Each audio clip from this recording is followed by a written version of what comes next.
VK news, राष्ट्र के नाम।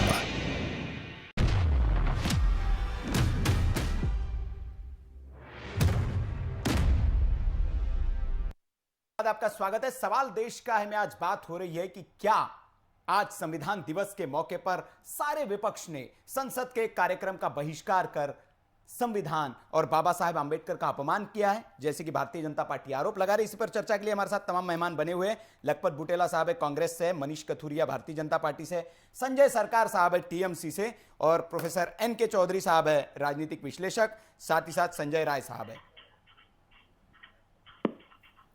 चलिए मैं संजय राय साहब के पास जाऊंगा, वरिष्ठ पत्रकार हैं हमारे साथ। संजय राय साहब,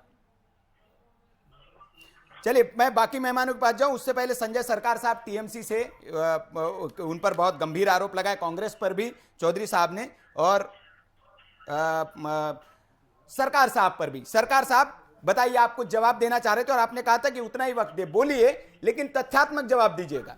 हाँ देखिए, बीच में मत टोकिएगा। नहीं नहीं, तथ्यात्मक जवाब दीजिएगा, कोई नहीं टोकेगा। History of India, history of India, Bharat का इतिहास। 1925 अंग्रेजों को दलाल जो थे 1925 से 1947 तक आरएसएस वंदे मातरम नहीं बोले हैं। 1947 में 15 अगस्त जिस दिन मेरे देश आजादी हुआ था, तिरंगा को पैर में उछाला था, किसने? आरएसएस ने। ठीक है, श्यामा प्रसाद मुखर्जी सुभाष चंद्र को एक लेटर लिख रहा है। क्या लेटर लिख रहा है? अगर हम कांग्रेस में रहेंगे तो मेरे को जेल में जाने पड़ेंगे, इसके अलावा हिंदू का हम संगठन बनाएंगे, हम अंग्रेजों को साथ मिल के चलेंगे तो मैं जेल में नहीं जाएंगे। आशुतोष कॉलेज में अंग्रेज को सैल्यूट नहीं किया बोल के हिंदुस्तानी एक नौजवान को, बंगाली एक नौजवान को पूरे तरफ से श्यामा प्रसाद मुखर्जी ने पीटे थे। ये अंग्रेजों को दलाल जो है, सावरकर जी जो जेल में थे, उस जेल में डॉक्टर रविंद्रनाथ रॉय थे, वो कोई मुसले का लेकर नहीं आए थे काला पानी से, जिसको वीर सावरकर बोलते हैं। वो अंग्रेज को मुसले का लेकर आए थे। क्या हमको आजादी नहीं चाहिए? अगर इस देश में यही अगर मीडिया रहते थे, आज भी हम अंग्रेजों को गुलाम रहते थे, आज भी हमको आजादी नहीं मिलते थे, आजादी नहीं मिलते थे। और भारतीय जनता पार्टी और जो आपको जो पत्रकार आरएसएस के प्रवक्ता बैठे थे, उसको परिवार के कौन से ऐसे इंसान है जो अंग्रेजों के साथ लड़ाई करते हुए जेल में गया था, जो जेल में था, जो बलिदान दिया था? आप उसको दो आदमी का नाम बोलिए। नरेंद्र मोदी का परिवार में कौन सा आदमी था? राजनाथ जी को परिवार का कौन सा आदमी था? नितिन गडकरी का परिवार कौन सा? महान भगवत का परिवार? ममता बनर्जी के परिवार में कौन थे? खास नाम बताइए। बोल रही है ममता बनर्जी के परिवार में कौन थे? जो अंग्रेजों को मदद किया था, जो अंग्रेजों के साथ में मिलकर हिंदुस्तानी को लड़ाई को। सरकार साहब, ममता दीदी के परिवार में कौन था? नाम तो बता दीजिए। ये बोल रहे हैं, हिस्ट्री का क्या मालूम है? गोलेकर जी बोले हैं, दलित का बात आप बोल रहे हैं ना, गोलेकर जी बोले हैं, बोले हैं अगर दलित को लड़की और ब्राह्मण से अगर क्रॉसब्रीड होता है तो उसका ब्रेन अच्छा होता है। अगर दलित का हो तो दलित प्रस्टिट्यूट है क्या? हम पूछना चाहते हैं, ये बाबा राव अम्बेडकर का अपमान नहीं है?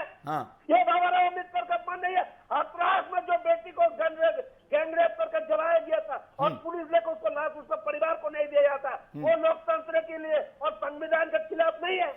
अरे चौधरी साहब ने जो सवाल पूछे उसका जवाब दीजिए। आप कहाँ गवर्नमेंट ऑफ इंडिया का इंदिरा गांधी के समय में जो मिला था, जो इंदिरा गांधी जो प्राइवेट संस्था को सरकारी संस्था में किया था, उसको जो बेच रहे हैं नरेंद्र मोदी, वो गलत नहीं है। इंडियन ओवरसीज बैंक और बैंक ऑफ महाराष्ट्र बेच रहे हैं, वो गलत कानून नहीं है। बंगाल में जो सरेआम हत्याएं हो जाती है, एक पार्टी के कार्यकर्ताओं को पेड़ पर टांग दिया जाता है, क्या ये क्या है? सरकार साहब इस पर भी प्रकाश डालिए, ये क्या है? बंगाल में जो हत्याएं होती हैं, ये क्या है? एक पार्टी विशेष के कार्यकर्ताओं के घर में जाकर लड़कियों के साथ रेप किया जाता है, ये क्या है? इस पर प्रकाश डालेंगे? संविधान के खिलाफ नहीं है। अरे भाषण मत दीजिए सरकार साहब, भाषण देते हैं आप जवाब दीजिए ना। वो संविधान को खिलाफ नहीं है क्या? ये संविधान को पक्ष में है। अरे बंगाल में संविधान लागू होता है नहीं होता है? सरकार साहब ये सरकार को खिलाफ नहीं है। अरे वन वे वाली गाड़ी है ये मुझे आवाज डाउन करानी पड़ेगी। सरकार साहब नहीं नहीं, ये नहीं चलेगा, ये वन वे ट्रैफिक नहीं चलेगा। सवाल जवाब लोकतंत्र में होता है, ये तानाशाही वाला प्रोग्राम थोड़ी है सर। अभी तानाशाही पर आप शुरुआत में भाषण दे रहे थे, डिक्टेटरशिप है, विपक्ष को सुना नहीं जाता, आप यहाँ एंकर को ही नहीं सुन रहे हैं, सवाल का जवाब ही नहीं दे रहे हैं। ऐसे नहीं चलता है ना सरकार साहब। ये पश्चिम बंगाल थोड़ी है, ये वीके न्यूज का डिबेट शो है कि एकदम आप ही बोले जाएंगे, कोई सुनेगा नहीं।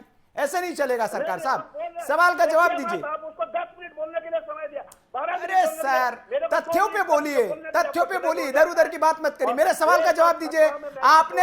आपने घटनाएं गिनाई, मैं पूछ रहा हूं, पश्चिम बंगाल में एक पार्टी विशेष के कार्यकर्ताओं को मारकर पेड़ पर टांग दिया जाता है, उनकी महिलाओं के साथ बलात्कार किए जाते हैं, ये लोकतंत्र है?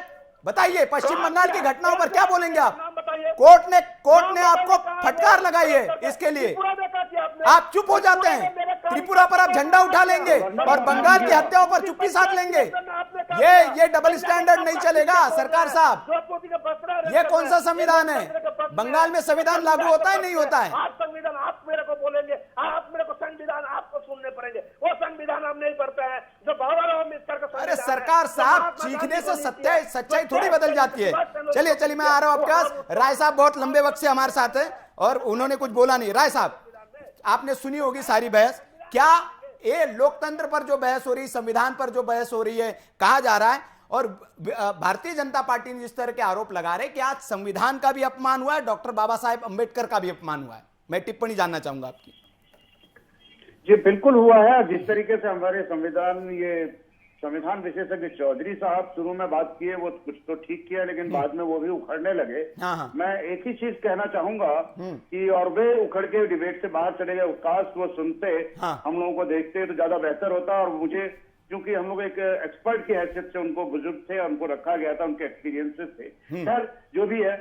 और आज जो है कि सबसे बड़ी बात पूरे विपक्ष को चुभी है कि उन्होंने परिवारवाद की बात क्यों कर दी प्रधानमंत्री ने। अरे प्रधानमंत्री को परिवारवाद की बात करनी पड़ी क्योंकि आप लोगों ने विरोध किया बिना पूर्व सूचना के।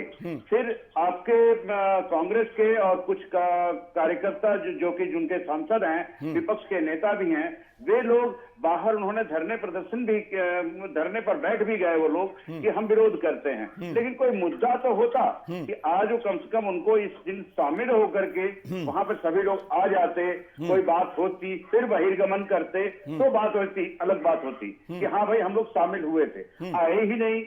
सबसे बड़ी बात, उस मीटिंग में वो संसद ने बुलाया, कम से कम एक बार उनको आना चाहिए था सदन के अंदर।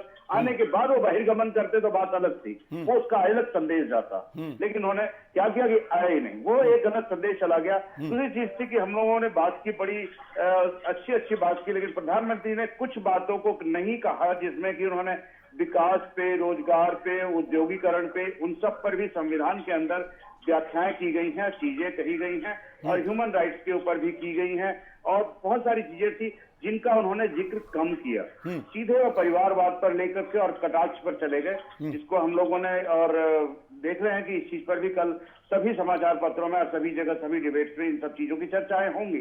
साथ साथ अभी संजय सरकार कह रहे थे कि तानाशाह चल रहा है। ठीक है, वो तानाशाही कर रहे हैं। प्रधानमंत्री या सत्ता में जो भी होता है वो अपनी चलाता है। उत्तर प्रदेश में उत्तर प्रदेश सरकार चलाएगी, मध्य हरियाणा में हरियाणा की सरकार, क्या पंजाब की सरकार है वहां अलग चल रहा है। उत्तराखंड के मुख्यमंत्री अपने तरीके से हैं, ममता जी अपने तरीके से चलती है कि वो गवर्नर को सुनती नहीं है, गवर्नर के बुलाने पर नहीं जाती हैं और गवर्नर का अपमान करती हैं। वो अलग अलग चीजें हैं, अलग अलग गवर्नर को शपथ ग्रहण समारोह के अंदर भी उनको ताकीद करनी पड़ती है, गवर्नर वहां पे बात कर पाते हैं। तो ये भी तो संवैधानिक बातचीतें हैं, संविधान में ये चीजें व्याख्याएं हैं, इसी का ये लोग दुरुपयोग भी कर रहे हैं, कई जगह दुरुपयोग हो रहा है। तो संविधान के अंदर जब हमें छूट दी गई है, सभी चीज की गई है, तो उसका ये लोग छूट का नाजायज फायदा क्यों उठाए कोई भी, चाहे वो किसी भी दल का हो, किसी सत्ता पक्ष का हो या विपक्षी दल का हो। चीजें सरकार की जनता के बीच में एक लोकतांत्रिक व्यवस्थाएं पूरे हिंदुस्तान के अंदर, अकेला एक यही हिंदुस्तान है पूरे वर्ल्ड के अंदर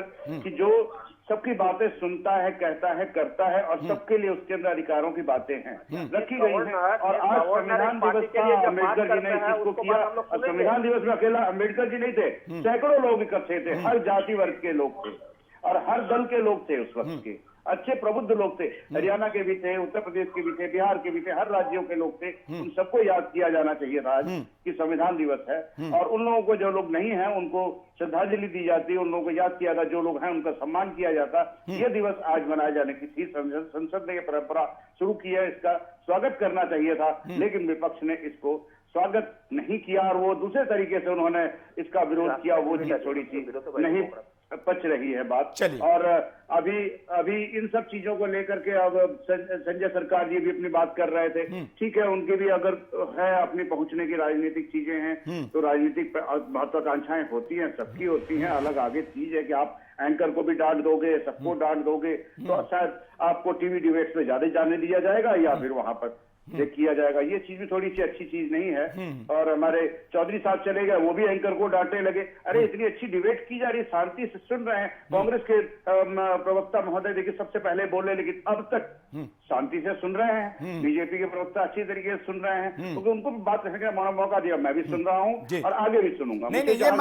ये बहस की मर्यादा है, टीवी डिबेट बहस की मर्यादा है कि बोलने का अपना मौका मिले तब आप बोले, जितना बोलना है बोले। मैंने अपनी बात कह दी है, जहां जरूरत होगी मैं फिर बीच में कहूंगा। चलिए राय साहब, चलिए, थैंक यू। बुटोला साहब कुछ कहना चाह रहे हैं। बुटोला साहब आप जरूर कहे जो पॉइंट आपके, फिर मैं भारतीय जनता पार्टी के पास जाऊंगा। लेकिन एक सवाल मेरा है कि चाहे चीफ जस्टिस ऑफ इंडिया हो, राष्ट्रपति हो, लोकसभा स्पीकर हो, सबने आज आपको नसीहत दी, विपक्ष को नसीहत दी कि विपक्षी दलों को जो है विचारधारा में मतभेद हो सकते हैं, लेकिन कोई मतभेद इतना बड़ा नहीं होना चाहिए कि जनसेवा के वास्तविक उद्देश्य में बाधा बने। भाई जनसेवा आपको जनता ने चुनकर भेजा है, आप जनता के प्रतिनिधि है, और जनता के प्रतिनिधि वहां उस मंदिर में नहीं पहुंचेंगे। ये बात अलग है कि सरकार साहब कह रहे हैं कि वहां बदबू आती है, तो भाई वहां जाना ही क्यों? शीतकालीन सत्र में भी नहीं जाना चाहिए, इस्तीफा दे दो। ऐसे सदन में क्यों जाना जब बदबू आती है? तो बुटेला साहब, मैं आपकी प्रतिक्रिया, क्या ये ठीक किया है विपक्ष ने? क्या ये आ बैल मुझे मार वाली सिचुएशन नहीं कि आपने और वो मोल ली, आपने जाते तो अच्छा होता? जी, पहली बात सुनो जी, जो भारतीय आज संविधान दिवस है, भारतीय संविधान और संसद के लिए गलत शब्द कहिएगा, लोकतंत्र का मंदिर है। मैं कतई नहीं कहना चाहे किसी भी पार्टी का व्यक्ति हो, नहीं कहना। लेकिन सवाल मैं आपसे ये कहना चाह रहा हूँ मान्यवर कि क्यों कांग्रेस ने विरोध किया, उसको आप समझने का प्रयास कीजिए। मैं पहली बात कर, मेरे नौजवान साथी, भाजपा के नौजवान साथी बहुत अच्छे, उन्हें भाजपा की क्या दिक्कतें होती साहब कि भाजपा इतिहास नहीं पढ़ती। उनको जो व्हाट्सएप या ज्ञान भेजा जाता है वो उस पर बहुत सारी चीजें कहती। मैं पहली बात कर रहा था, हिंदुस्तान 565 रियासतों को मिला के कांग्रेस ने बनाया। हिंदुस्तान कोई देश नहीं था, ये समझना पड़ेगा। और जो धारा 30 आर्टिकल 377 आर्टिकल 35 ये की बात की जाती है, इस देश में हिंदू राजा जम्मू कश्मीर के अंदर था, उन्होंने बिलाई से मना किया। और एडवर्ड हमारे बताए बुटेला साहब, ये थोड़ा सा इस पर मेरी आपत्ति है कि हिंदुस्तान देश नहीं था। नहीं, देश नहीं था, ये इस पर आपत्ति है। ये देश नहीं था, देश था सर, ये रियासतों में बटा हुआ था, ये आप कह सकते हैं। आप गलत कह रहे हैं। सुनिए 565 रियासतों को मिला के मान्यवर 3 रियासतों ने हिंदुस्तान में विलय से मना कर दिया था। इतिहास का गहरा ज्ञान होना चाहिए व्यक्ति को।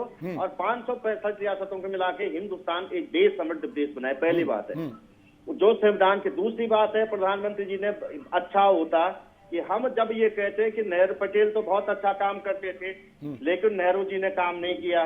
अब जिस जो देश का 17 साल प्रधानमंत्री रहा हो, उसके अंडर गृह मंत्री रहा हो, और हम कहें कि उसको गलियाते रहे 7 साल से प्रधानमंत्री जी, तो ये लोकतंत्र के लिए अच्छा है। पहली। दूसरी बात मैं आपसे कह सकता हूँ, दूसरी बात आपने इसी बात को लेकर के मैं कहता हूँ कि मेरे सरकार, भाजपा की सरकार को सभी चीज, लेकिन मेरे प्रधानमंत्री यदि किसानों को आकर के मन की बात, देश के नाम संदेश, शायद इतिहास में सबसे ज्यादा बार इतने कि सारे प्रधानमंत्रियों ने मिलकर देश के नाम संदेश नहीं दिए, जबकि अकेले मोदी जी ने दिया। मैं ये पूछना चाह रहा हूँ कि 12 महीने से किसान सड़कों पे बैठे थे, उनसे बैठने में क्या दिक्कत थी? यदि उन्हें कानून भी वापस लाना था, उनको बैठिए, क्या लोकतंत्र का अपमान नहीं है? क्या ये संविधान का अपमान नहीं है? मैं ये पूछना चाह रहा हूँ कि यदि आप एमएसपी नहीं दे सकते हैं, आप क्या कहते हैं देश के अंदर जिस तरह के सारे के सारे PSU 37 PSU देश के प्रधानमंत्री जी ने अब तक दे दिए, सारी सरकारी संपत्तियों का, मैं कह रहा हूँ वेलफेयर स्टेट, क्योंकि ये चीजें हमारे विशेषज्ञ कह सकते हैं कि हिंदुस्तान फेडरल स्ट्रक्चर में वेलफेयर गवर्नमेंट चलाता है और उसके अंदर सरकारी संपत्तियों का और सरकारीकरण का जरूरी है। इसलिए तो सरकारी संविधान के मूल भावना भी है। लेकिन उसी को ये तुम बेच करके निजीकरण की ओर जाओगे तो क्या ये संविधान पे चोट नहीं है? तीसरी बात मैं कहना चाह रहा हूँ, कोई एक मौका आप ऐसा बताएं। मैं पूछना चाह रहा हूँ कि बाल दिवस आज से 11-12 दिन पहले था, उस बाल दिवस पे क्यों संविधान के अंदर प्रधानमंत्री जी नहीं गए? क्यों कोई पार्टी का जिस अब इतिहास, आप मेरे मित्र बैठे हुए, भाजपा के मित्र बैठे और साथी बैठे, आप तृणमूल कांग्रेस की बात कर रहे थे। एक कांग्रेस गर्व से कह सकती है, नेहरू परिवार गर्व से कह सकता है कि देश की आजादी से पहले उन्होंने अपने पुश्तैने इस देश की आजादी के लिए दी है, पीढ़ियां दी है, और एक एक पीढ़ी नहीं दी है। और देश की आजादी के बाद भी उन्होंने अपने परिवार की शहादत इस देश के लिए दिया है। तो ये नहीं कि आप उस पर केवल, हाँ कमियां हो सकती, मैं ये नहीं कहता हूं कि संपूर्णता सब में होती है। हाँ, राजनीति में, लोकतंत्र में अगर एक परिवार भी है तो जनता तो जनादेश दे रही है। कांग्रेस ही तो को जिता करके लोग भेजे, आज नहीं भेजा, बुटेला साहब नहीं बन पाया। बुटेला साहब आप सही कह रहे हैं कि एक परिवार जो है, नहीं मैं आप ही को मौका दे रहा हूँ, एक सवाल है, मैं मेरा एड ऑन कर दे रहा हूँ। आपने कहा कि एक परिवार है, जनता मौका दे रही, अच्छी बात है। मोदी साहब ने भी यही कहा, उनको सुना होगा आपने, कि परिवारवाद की परिभाषा उन्होंने दूसरी बताई। उन्होंने कहा कि इससे पहले आपके 1920 में मोतीलाल नेहरू आपके पार्टी के पहले अध्यक्ष थे 1920 में, और उसके बाद आज कौन है अध्यक्ष? किसी बीच में मौका दिया भी आपने, लेकिन पार्टी का हाल क्या हुआ आपका? शरद पवार साहब कहां चले गए? तो ये परिवारवाद है। इस पर उन्होंने कहा कि राजनीति में एक परिवार के लोग आए, जीत कर आए, इससे कोई दिक्कत नहीं है। मैं पूरी बात संभाली। कांग्रेस का इतिहास विघटन का, कांग्रेस 85 में बनी, 1905 में पहला विघटन कांग्रेस में हो गया था। कांग्रेस आज से कम 36 बार कांग्रेस का टूटी है। ये छोड़ दीजिए, मैं ये कहना चाह रहा हूँ, जिस मोतीलाल नेहरू जी पे आपने सवाल उठाया, वो मैं सवाल नहीं उठाया। 18 सुन लीजिए ना, 1832 में एक हियरिंग का 50,000 रुपया लेते थे, 50,000 रुपया एक हियरिंग का। और वो इतने बड़े बैरिस्टर थे, वो चाहते तो टाटा बिरला बनते, लेकिन उन्होंने देश के लिए अपनी संपत्तियां दान दी। किसने दान दी है? जवाहरलाल नेहरू इतने बड़े बैरिस्टर होने के बाद 10 साल से ज्यादा देश की आजादी में जेल रहे। क्या उनका योगदान तो भुलाया जा सकता है? आज सवाल यदि आज का पूछा जाता है, आप 50 और 60 के दशक में चले जाएंगे, सरकार की अकाउंटेबिलिटी तत्कालीन सरकार आज पे बात करें हम सर। देखिए, चौधरी साहब ने भी यही कहा कि पहले की कांग्रेस में दिक्कत नहीं थी, दिक्कत जो आज की कांग्रेस में तब है। आप चौधरी साहब ने ये गलत कहा है, सुन लीजिए। महात्मा गांधी जी की उन्होंने बात की, मान्यवर सुन लीजिएगा। महात्मा गांधी जी को यदि मानते हैं, मैं पूछना चाह रहा हूं कि ये वही पार्टी है जो महात्मा गांधी जी के हत्यारे की पूजा की जाती, इनके एक सांसद जिस तरह से उस हत्यारे की तारीफ करते, किसी से छुपी हुई बात है आज? नहीं बुटेला साहब, देखिए मैंने लास्ट टाइम भी ये बोला था कि आपकी पार्टी के भी एक सांसद नेता है आचार्य प्रमोद कृष्णन, वो कहते हैं कि गोडसे साहब बहुत बड़े हिंदुवादी नेता, हिंदुवादी थे, उन्होंने भी तारीफ की थी। उस व्यक्ति, सुन लीजिए, मैं ऐसे व्यक्ति का नाम ना टीवी पे लेना चाहे, वो हत्यारा तो एक दो लोग तो सारी पार्टी में होते हैं ना। मोदी जी ने और शाह साहब ने तो नहीं कहा, गोडसे की पूजा नहीं की। सुन लीजिए मेरी बात सुनो, मैं कह रहा हूँ, आप कह दीजिए बाद में, मैं पहली बात। दूसरी बात, महात्मा गांधी के नेतृत्व में और महात्मा गांधी जी के आशीर्वाद से नेहरू जी, पटेल जी, कांग्रेस की सरकार बनी, ये भी छुपी हुई बात नहीं। उनके रहते रहते कांग्रेस ने इस देश में शासन किया, इस देश को आगे ले जाने का काम किया, उसमें कोई छुपी हुई बात है। विचार हो सकते हैं, उसमें आगे बातें चलती है। इसलिए कह देना कि ये बात हुई, मैं आपसे पुनः कह रहा हूँ, और आपसे मैं ये कहता हूँ कि मेरे मित्र ने बहुत सारी चीजें कही, इसलिए नहीं कह सकता हूँ मैं इस चीज पे, क्योंकि भाजपा का यदि इतिहास में जाएंगे तो इतना दलदल है, इतना कीचड़ है भाजपा के इतिहास में कि वो उधेड़ेंगे तो बहुत अच्छी बात। लेकिन संविधान दिवस, चलिए बुटेला साहब, आपने अच्छी बातें की, बहुत अच्छी बातें की, पूर्ववर्ती सरकारों की बातें की। नहीं बुटेला साहब सुन लीजिए, आप नेहरू साहब की बात की, मैं नेहरू साहब की प्रशंसा कर देता हूं कि उन्होंने, देखिए वो जब सरकार उन्होंने बनाई थी तो उन्होंने अपनी सरकार में किस किस को शामिल किया था, एक अच्छा उदाहरण था, आपको पता है जी, सबको। तो वही मैं कह रहा हूं, यही लोकतंत्र है। लेकिन आज आपने उस लोकतंत्र को अपमानित किया एक नेता के विरोध में, एक पार्टी के विरोध में। आपको जाना चाहिए था, आपके नेता ने आपको वो सीख दी है कि सबका आप सम्मान करिए, सारी विचारधाराओं का सम्मान करिए। वही तो कह रहा हूं मैं कि नेहरू जी जब पहली बार सरकार बनाए, तो ये तो नेहरू जी की सोच का भी अपमान है ना बुटोला साहब, ये तो नेहरू जी की सोच का भी अपमान है। वो बताइए, जनसंघ के लोगों को मंत्री बनाते हैं अपनी सरकार में, वो सभी विचारधाराओं को सुनते हैं। अरे मैं सुन लीजिए ना, आप सुन लीजिए, वो यही इस संविधान की खूबसूरती थी। लेकिन मैं पूछना चाहूँ, जिस तरह से 8 सालों में संविधान को रोमने का काम किया गया, तार करने का काम किया गया, जो देश की किसान, अरे सर देखिए बुटोला साहब, फिर मुझे इतिहास में जाना पड़ेगा। आपातकाल से बड़ा संविधान को रोकने का कोई और दूसरा कोई वो नहीं था। नहीं, चलिए बुटोला साहब, भारतीय जनता पार्टी के प्रवक्ता बड़े लंबे वक्त से, मैं आ रहा हूं आपके पास। बुटेला साहब बुटेला साहब, मैं आ रहा हूं आपके पास। भारतीय जनता पार्टी के प्रवक्ता लंबे वक्त से, एक आपत्ति मेरे आपके उस पे थी, आपने कहा कि आजादी से पहले भारत देश नहीं था, आपने कहा वो अलग अलग रियासतें, वो देश नहीं थी। ईस्ट इंडिया कंपनी अंग्रेजों ने जब बनाई थी इंडिया, उन्होंने भारत को मान के ही बनाया था। तो इस पर मेरी आपत्ति आपकी कि देश नहीं था, ये देश था एक, और अलग अलग रियासतों में बटा हुआ था, ये आप कह सकते, लेकिन एक देश पर ही वो राज करते थे अंग्रेज। तो आजादी से पहले भी देश ही था भारत।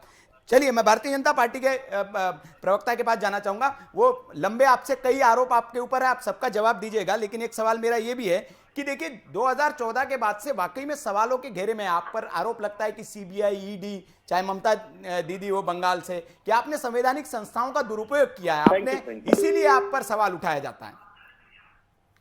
जी भाई साहब, बोल सकता हूँ? जी जी कथुरिया जी बोलिए। जी भाई साहब, सबसे पहली चीज तो ये है, देखिए आप कह रहे हैं कि 2014 के बाद से ईडी का इस्तेमाल गलत हो रहा है, सीबीआई का गलत इस्तेमाल हो रहा है। आप मुझे एक बात बताइए कि अपराधी को छोड़ दिया जाए?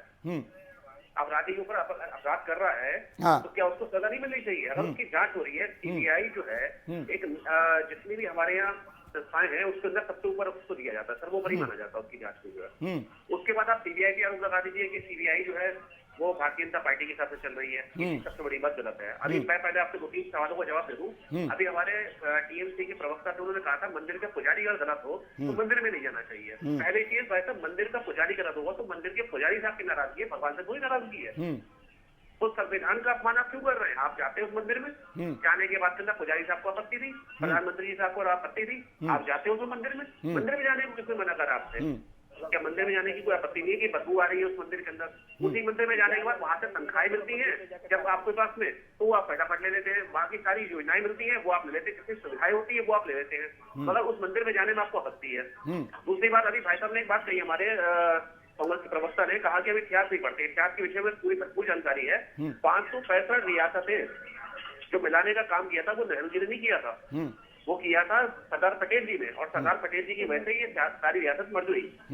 इन्होंने पूरी तरीके से हमेशा हिंदू और मुस्लिम को बांटने का काम करा, लोगों को बांटा और बांटने के बाद फिर राज करते रहे।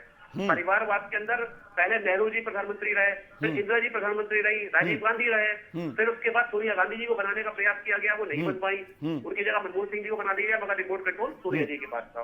उसके बाद अब राहुल गांधी जी को प्रमोट किया जा रहा है। आप एक बात बताइए, शुरू से लेकर आज तक क्या कांग्रेस के अंदर कोई ऐसा काबिल व्यक्ति नहीं है? प्रणब मुखर्जी काबिल नहीं थे क्या उनको प्रधानमंत्री का दावेदार नहीं बनाया जा सकता था?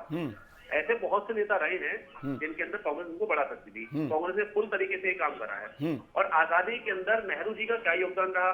एक समय के अंदर भगत सिंह, सुखदेव, राजगुरु जी, इन तीनों को फांसी दी गई। उस टाइम कांग्रेस फुल तरीके से ताकत में थी, वो चाहती तो इसके अंदर कई ऐसे बैरिस्टर थे, कई ऐसे वकील थे कि जो इनका मुकदमा लड़ा जा सकता था। सुखदेव, भगत सिंह और राजगुरु जी को पहले फांसी दे दी गई 2 दिन पहले, ताकि उसका क्रेडिट जो है वो भगत सिंह जी को ना मिल जाए। कांग्रेस ने खाली अपनी राजनीति करने के लिए तो इन तीनों को जो है वो फांसी के फंदे में चढ़ा दिया गया। अगर ये 2 दिन का समय और मिल जाता तो गलत बोल रहा है, गलत ना गलत भाई साहब नहीं है, ये गलत बोल रहा है, गलत इस तरह में बोल रहा है। मैंने आपके दिन से नहीं बोला, एक मिनट मेरी बात को सुनने दीजिए, मैंने आपके दिन से नहीं बोला, मेरी बात को पूरा होने दीजिए। लॉयर था, आपको एंकर महोदय, मेरा आपसे अनुरोध है, आपसे अनुरोध है कि कृपया इनको म्यूट करिए, मेरी पूरी बात। संजय जी मैं आपको मौका दूंगा, संजय जी मैं आपको मौका दूंगा, आपको मौका दूंगा उनकी बातों का खंडन करने का। सूर्यवंशी शर्मा जी जो थे वो अंग्रेज को दलाली कर रहा था। नहीं, मैं आपको मौका दूंगा संजय जी, आपको मौका दूंगा मैं। झूठ मत बोलिए, अंग्रेजों की दलाली बताइए, कब जेल गए वो आज तक? एक बताइए मुझे, एक तारीख बता दीजिए।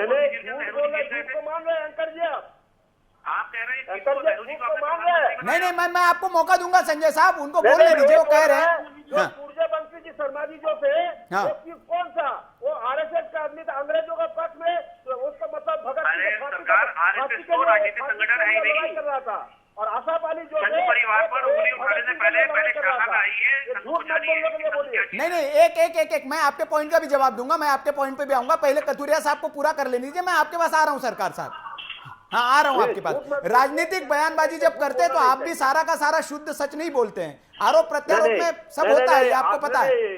भगत सिंह के लिए किसने लड़ाई किया था? कौन कौन वकील था? वकील का नाम पूछिए। और आरएसएस को जो वकील था वो अंग्रेज को पक्ष में, सूर्यवंशी जी जो थे वो आरएसएस को लिए लड़ाई कर रहा था, अंग्रेजों को पक्ष में लड़ाई किया था। और तो ये आफेद अली जी थे और इनके लिए लड़ाई किया था। इनको जानकारी होना चाहिए, भगत सिंह का पक्ष में लड़ाई किया था। झूठ मत बोलिए। तो मैं डिबेट मुझे छोड़नी पड़ेगी, मेरी मजबूरी है। झूठ मत बोलिए, झूठ बोलेंगे तो हम रोकेंगे। नहीं, ऐसे डिबेट छोड़ के नहीं जाते मनीष जी। मनीष जी जवाब देना चाहिए, डिबेट छोड़ के थोड़ी जाएंगे आप उनके सवालों का जवाब देंगे। बोलिए। जो शर्मा जी जो थे, संजय जी, चौधरी साहब चले गए, कांग्रेस के चले गए, आप भी जाएंगे? संजय जी सुन लीजिए। संजय जी, अरे संजय जी, लोकतंत्र, आप तो लोकतंत्र दिखाइए। लोकतंत्र पर आपने बहस की आज, आपने बढ़िया भाषण दिया शुरुआत में। लोकतंत्र को आप मानते नहीं है, सुन लीजिए फिर आप जवाब दीजिए। बहस होनी चाहिए लोकतंत्र में, टोका टोकी नहीं होनी चाहिए। बोलिए मनीष जी। झूठ बोलना नहीं। भाई साहब, मैंने ये कहा कि भगत सिंह, सुखदेव, राजगुरु, उनको 2 दिन पहले पार्टी क्यों दी गई? जो उनकी डेट निर्धारित हुई थी उस डेट से 2 दिन पहले क्यों पार्टी दी गई? ये कांग्रेस के लोग बहुत ज्यादा उस तरीके से ये ताजा देशभक्त हैं, ये लोग उनका कहना है। ये बताइए कि सुखदेव, राजगुरु और भगत सिंह को 2 दिन पहले पार्टी क्यों दी गई? इस बात का जवाब नहीं दे सकते हैं। पूरे का पूरी तरीके से नेहरू, इंदिरा, राजीव गांधी, सोनिया गांधी, आज राहुल गांधी, अब नहीं आ रही है प्रियंका गांधी वाड्रा। अभी बात बताइए कि परिवार आपने शादी। चलिए, मैं माफी के साथ तमाम मेहमानों से, आज बहुत लंबा वक्त हो गया, टोका टोकी में ही ज्यादा वक्त हो गया। हम लोग बात कर पाए, ये अच्छी बात है, लेकिन बहुत कम बात कर पाए और मेहमान भी आज समय समय पर हमारा साथ छोड़कर चले गए। लेकिन बहस जो है वो लोकतंत्र पर आज हमने सवाल देश का है में इसलिए ये सवाल उठाया कि सवाल देश का है, लोकतंत्र का है। सियासी पार्टियां आती रहेगी, जाती रहेगी, लोग आते रहेंगे, जाते रहेंगे, लेकिन संसद है, संविधान है, उसकी मर्यादा बनी रहनी चाहिए। और विपक्ष के नेताओं को आज कार्यक्रम में जाना चाहिए था, वहां अपनी आपत्ति दर्ज कराते, लेकिन कम से कम संविधान के लिए अपनी एकजुटता जो है वो देश के लिए एकजुटता दिखानी चाहिए थी। इस पर राजनीतिक दलों के जो बड़े बड़े राजनीतिक विश्लेषक है, वरिष्ठ पत्रकार है, उनकी भी यही राय है कि आज विपक्ष की ओर से ये गलती हो गई। सवाल देश का है में आज बस इतना ही। कल फिर हाजिर होंगे एक नए सवाल के साथ, तब तक आप देखते रहिए वीके न्यूज। नमस्कार। ये है ड्रीम मीडिया नेटवर्क और आप देख रहे हैं देश का पहला 24/7 digital news channel VK news, राष्ट्र के नाम।